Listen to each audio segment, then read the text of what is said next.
what political analysts have termed as hereditary politics. We have noticed that once someone from a particular family dies or is defeated, what a dangerous substitute mu family yemu najja not taking over, and it's becoming a trend in Uganda. Today we'll look at that. Is it acceptable? Are there any advantages? Are there any disadvantages in democracies? Boroza chinawe njakuwa mukisa during this show obereko nekyotesa.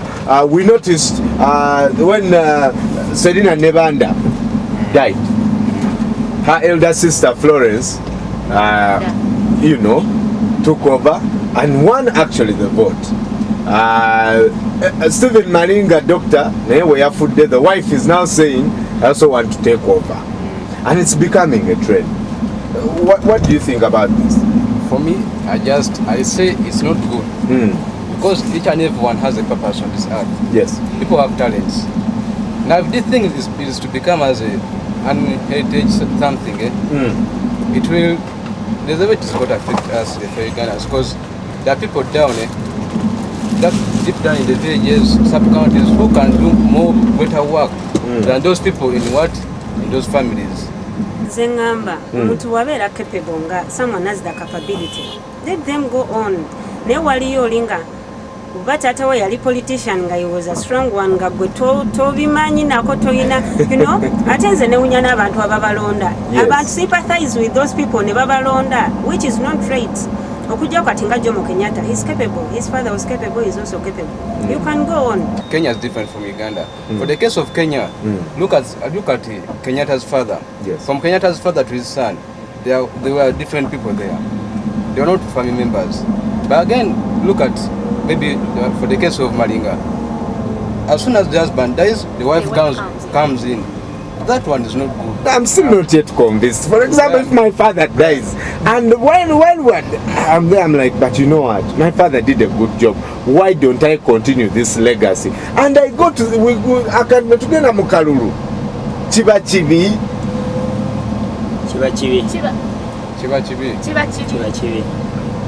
No.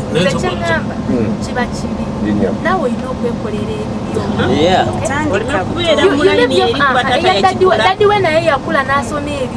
have to do your own thing. You have to give your father you have to work on your own. Yes.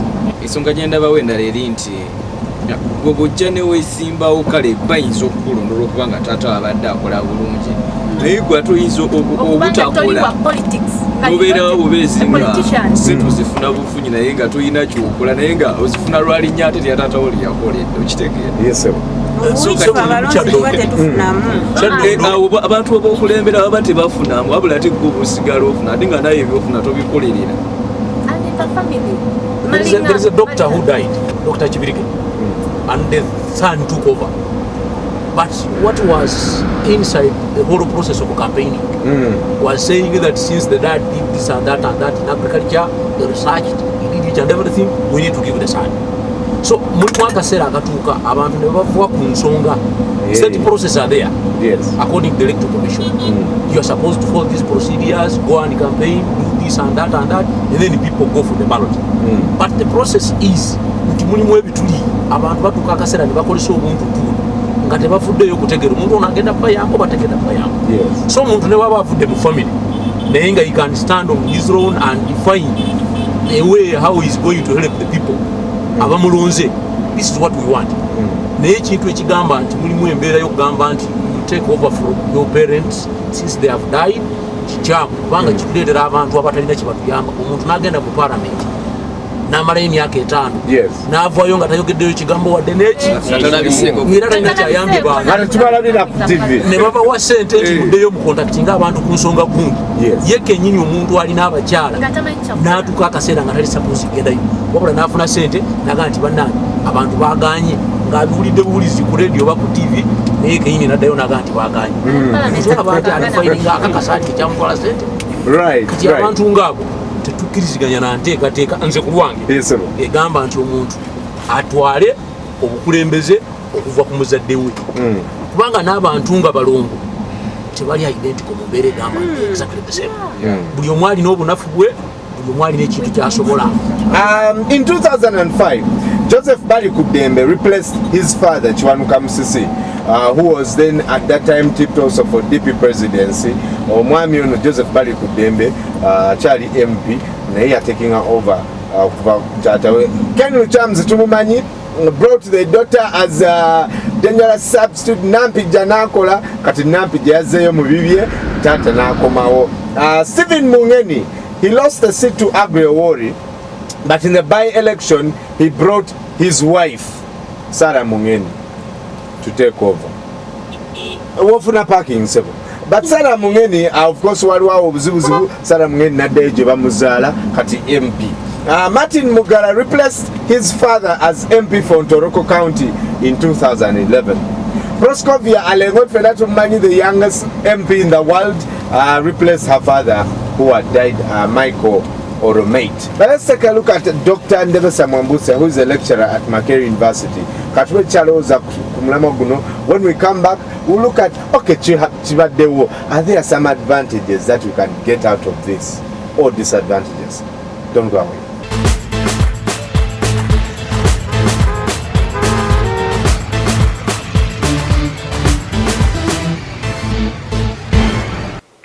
It is not limited to only the movement, because you can also talk about Miria Obote, who replaced Obote as president of UPC. You have cases of people like Ken Ruchamuzi being succeeded by the daughter. So far now, about 7 MPs, both from opposition and government, have been succeeded either by the sons or daughters or siblings or whatever the case may be. Why is this happening? Many factors, but one of them is the individual merit politics. The individual merit politics, it seems, has reduced politics to mere personalities, not values, not issues. Some people may argue that political succession through the family line is, after all, practiced elsewhere, like in the US with the Bush family, like in India with the Gandhi family. Recently we had a case, I think, in Brazil, where the husband was succeeded by his wife. Let me say this one, that in those countries, it is an exception rather than the rule. It is an exception in the sense that it is a one-off, one person succeeding the other.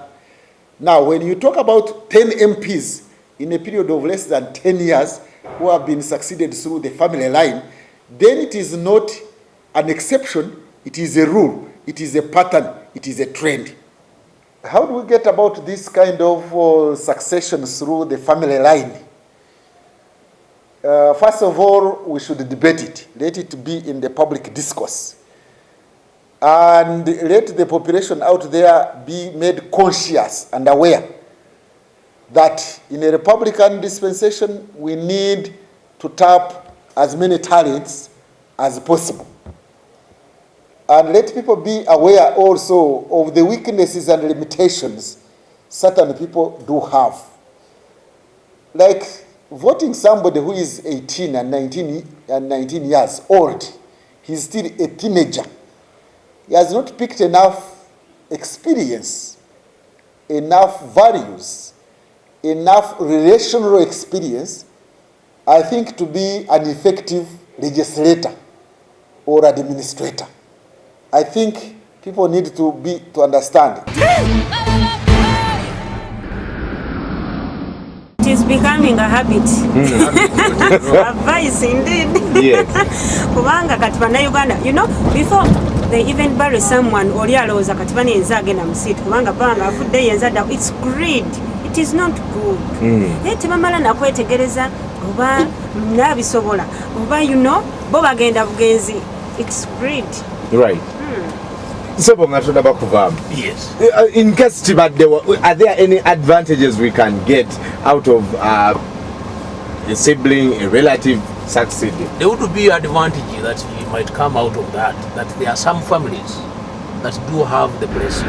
Yes. In a way that if it comes to performing in terms of politics, they do perform. So if it comes to that being genetical, in a way that somebody from that family, if the father has performed, and maybe we get somebody through the rightful procedure, who would also deliver.